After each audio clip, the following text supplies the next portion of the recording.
Hey everyone, Mr. Graham here. Today I want to talk about something called a two-body problem. A two-body problem is a problem that involves two objects. In this case, there's a lot of different types of two-body problems. In fact, there's three-body problems, four-body problems, all the way up to n-body problems. So today we're just going to talk about a two-body problem and as it relates to kinematics. So a typical two-body problem is like a speeder passes a police officer at a constant speed, and then the police officer starts speeding up with a certain acceleration. How long until the police officer catches up to the speeder? How fast is he going whenever he catches the speeder? How far have they both traveled by the time the cop catches the speeder? Things like that. But I'm going to introduce two-body problems using a very, very famous physics problem called the monkey and hunter problem. The monkey and hunter problem essentially says that there's a hunter. This is my hunter with their dart gun. They're going to shoot a monkey that's in the tree. So this is my monkey in the tree with a dart. But the thing is that the instant that the hunter pulls the trigger to shoot the dart, the monkey lets go of the tree branch and starts to fall. And so what's going to happen is the instant the dart gets launched, the monkey starts to fall. The dart is a projectile. And so we want that projectile to hit the monkey as it's falling. And the problem is, at what angle does the hunter need to launch the dart, need to fire the dart, in order to hit the monkey as it's falling?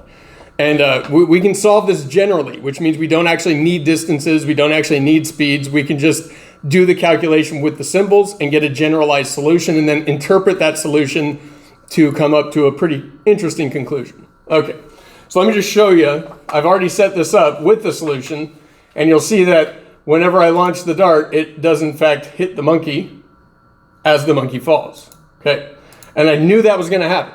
I knew that was going to happen whenever I constructed the simulation, because I know the solution, I know how to interpret the solution.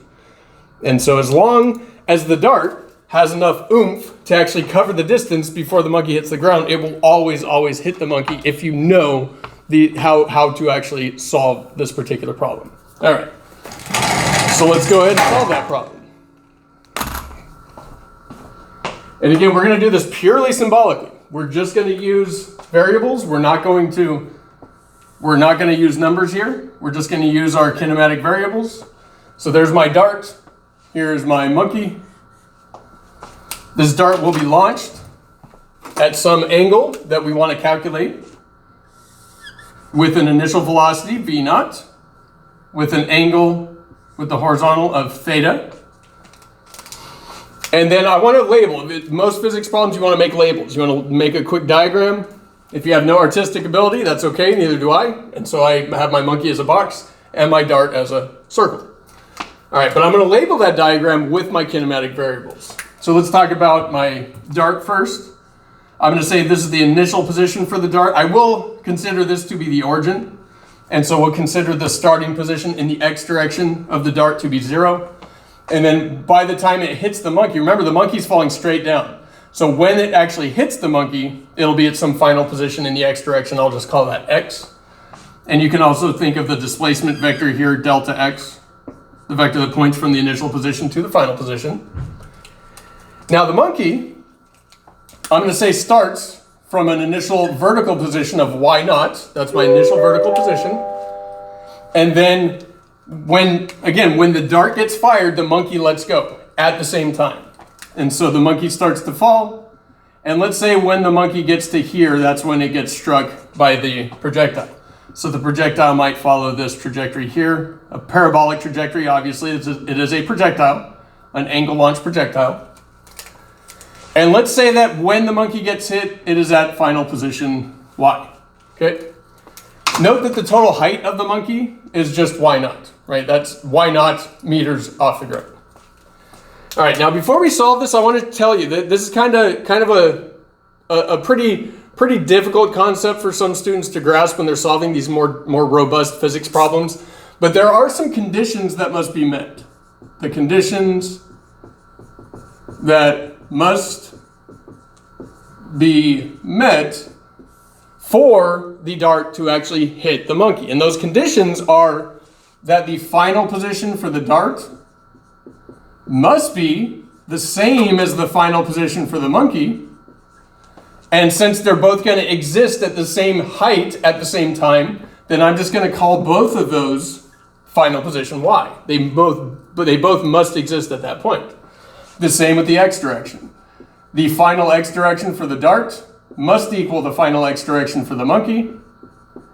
And so for both of those, I can just call that variable x, and that's this x value right here.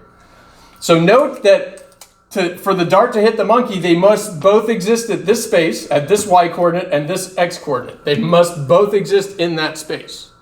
Not only must they both exist in that space, but they must also do so at the same time. So the time that the dart is in the air must be the same time as the time that the monkey is in the air. And so I'm just going to call that variable t. If these three conditions are met, then the monkey gets hit by the dart. I know it seems pretty trivial to understand that, but to actually do a robust solution to this problem, we must make those conditions. We must at least make mental note of those conditions and make sure that our equations bear those conditions out in the end. All right. Speaking of equations, let's write our equations of motion. For the monkey, it's pretty easy because I don't need to worry about the x direction. I have just the y direction. So in the y direction, I'm going to use kinematic equation number 2. When in doubt, use kinematic equation number 2, unless you don't have any knowledge of the time involved. We have some knowledge of the times here, so we're going to use kinematic equation number 2. It is the most commonly used one, so when in doubt, use it. It says that the final position of the monkey equals the initial position of the monkey plus the initial velocity of the monkey, times time, plus 1/2 gt squared, acceleration due to gravity times time squared. Again, this is a kinematic equation number 2 for vertical motion. Okay. Note that the monkey's initial velocity, remember, he's letting go. He's letting go of the branch at the same time the dart gets launched. So the initial velocity of the monkey is simply 0. And so I get the equation of motion for the monkey as the final position equals the initial position plus 1/2 gt squared. All right, so this is an equation that I'm going to go ahead and put in my pocket and save for later. And now I want to go ahead, because I can't really, there's nothing else to simplify here. There's no other quantities that are going to go away. And so then I'm going to move on to the dart. And just like the monkey, for the vertical motion, more often than not, we use kinematic equation number 2. So I'm going to write kinematic equation number 2 for the vertical motion of the dart. So that says that the final position for the dart equals the initial position for the dart plus the initial velocity of the dart times time plus 1/2 gt squared. Well, the initial velocity for the dart, I need to decompose my vectors here. So I'm going to decompose my initial velocity vector into the x component and the y component.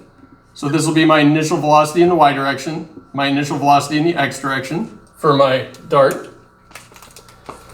We should know at this point that the initial velocity in the y direction here is just the initial velocity times the sine of the angle theta. You can do a little SOHCAHTOA trigonometry to prove that to yourself if you've forgotten. Hopefully you haven't, because you really should know that at this point. And so I'm going to substitute this quantity in for Vy naught. So I get the equation, the final position for the dart equals the initial position for the dart plus Vy naught. Nope. This is V naught sine theta times the time plus 1/2 gt squared.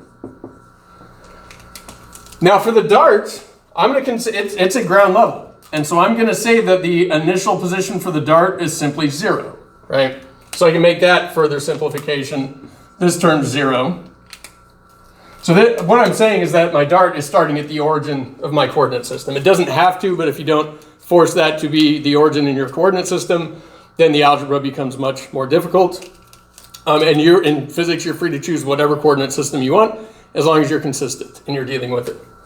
So this then simplifies to final position equals the initial position times the sine of the angle theta times time plus 1/2 gt squared. So that is my that is my second equation of motion.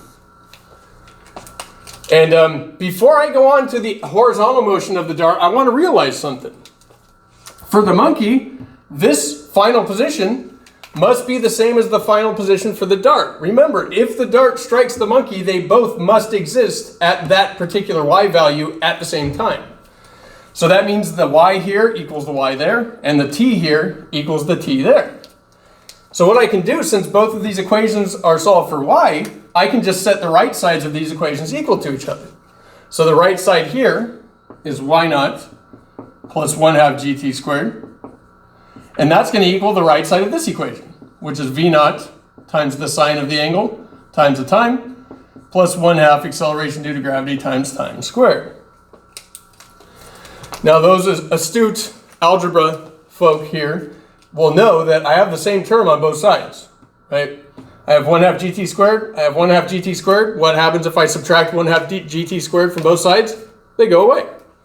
So I'm just going to subtract 1/2 gt squared from both sides, and I get a nice, much simpler equation, which says that the initial position of the monkey is going to be equal to the initial velocity of the dart times the sine of the angle of the launch angle for the dart times time, okay? So this equation I can't really use yet to come to my conclusion, to come to my solution to this problem. So I'm going to put a red box around that and then go to one more equation. We have one more equation we can deal with, and that is the equation dealing with the x direction motion for the dart.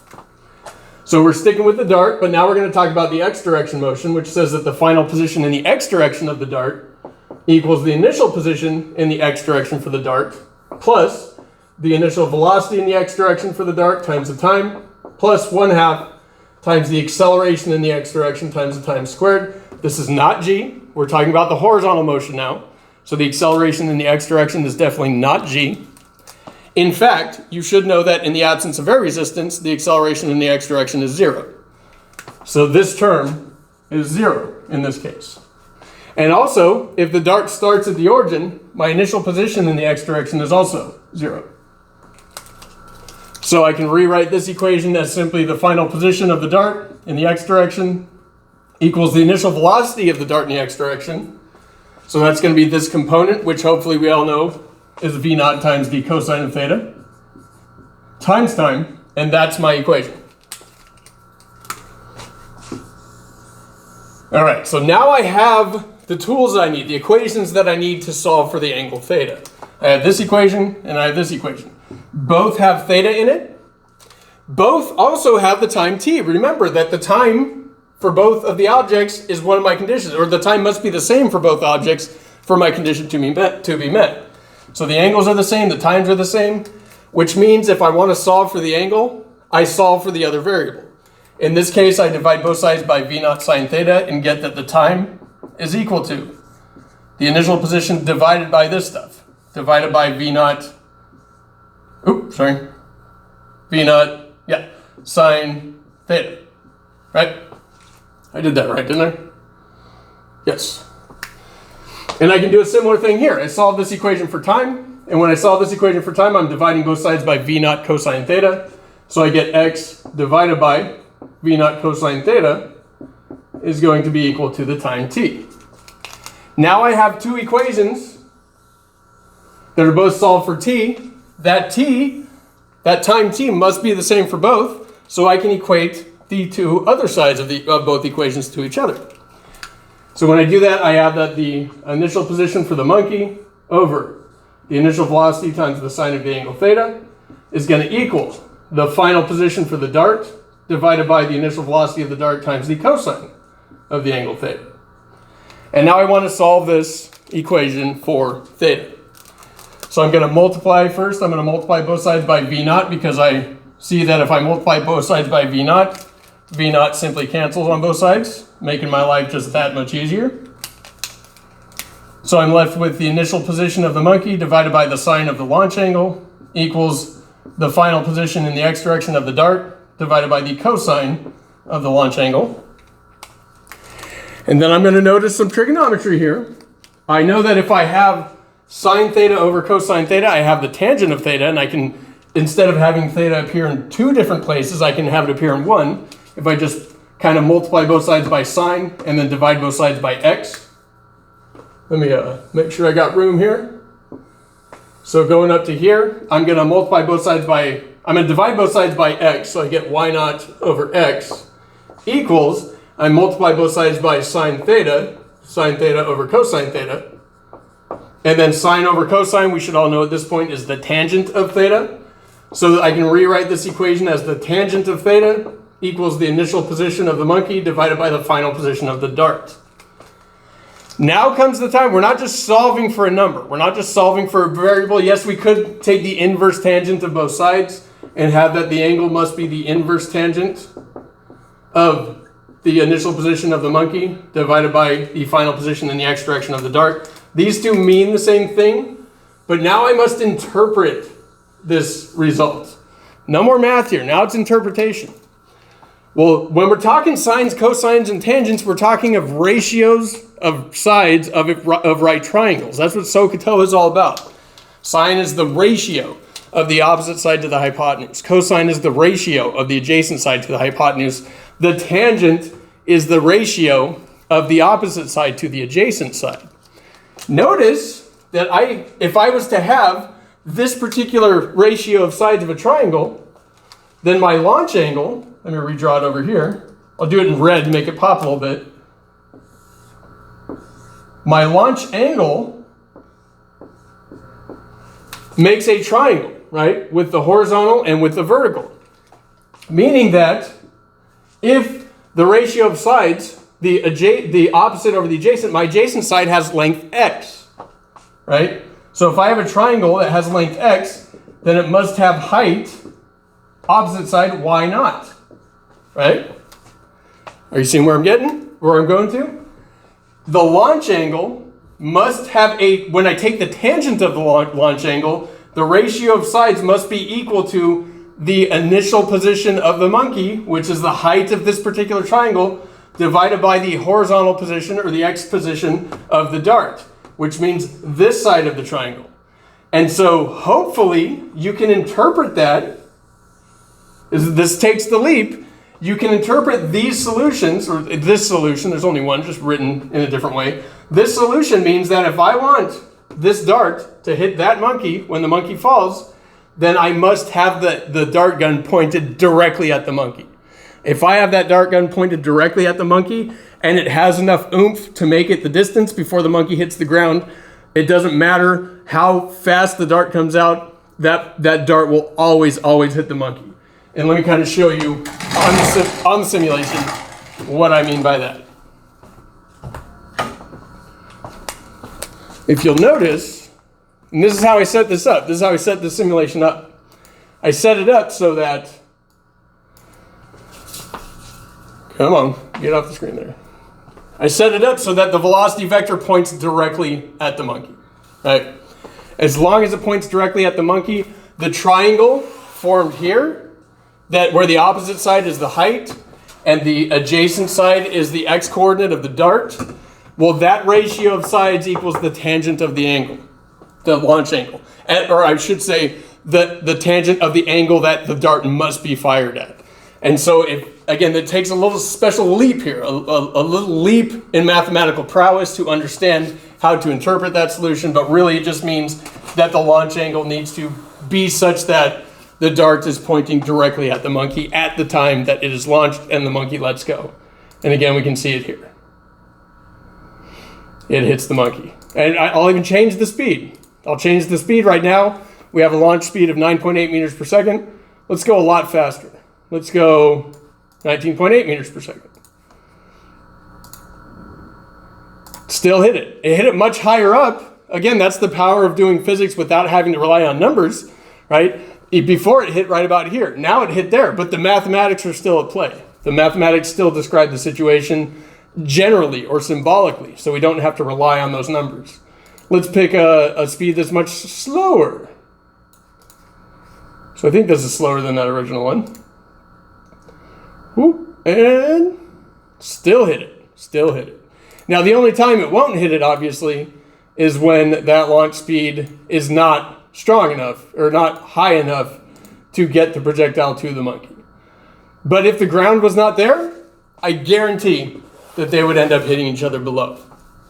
In fact, let's see if that actually is the case. Let's erase the ground because we can do that here.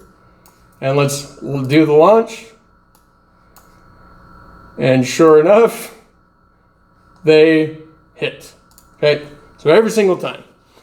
So not only is this a good introduction to a two-body problem, two-body problems in general, this is a great introduction to the importance of the power of doing physics without relying on the numbers. Because we have a generalized solution that will apply to any type of situation in which a hunter is aiming a gun at a monkey and shoots that gun at the same time that the monkey lets go and starts falling.